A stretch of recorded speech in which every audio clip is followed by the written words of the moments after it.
नमस्कार, मी पंजाब डक हवामान अभ्यासक मुक्काम पोस्ट गोगली धामणगाव तालुका शेलू जिल्हा परभणी। मी आहे नगर जिल्ह्यामध्ये करंजी घाटामध्ये आणि या ठिकाणाहून खास करून महाराष्ट्रातल्या शेतकऱ्यासाठी अंदाज देत आहे।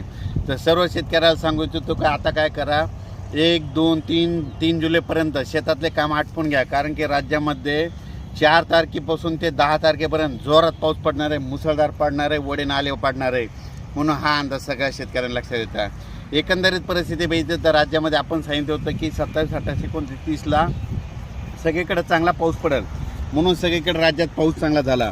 आता सर्व शेतकऱ्याला सांगू इच्छितो की राज्यामध्ये आता जवळपास 1, 2, 3 दरम्यान भाग बदलत पाऊस पडणार आहे। आता सरी येणारा सरी पावसाच्या सुरुवात होणार आहे, म्हणून ह्या 3 दिवसामध्ये लक्षात घ्या।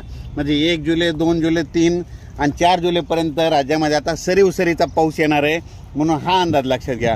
परत शेतकऱ्याला सांगू इच्छितो की राज्यात आता ह्या 3 दिवसात ज्यांना शेतीचे कामे आटपायचे तर त्यांनी आटपून घ्या, कारण की राज्यामध्ये 4 जुलैपासून ते 10-11 जुलैपर्यंत जोरदार पाऊस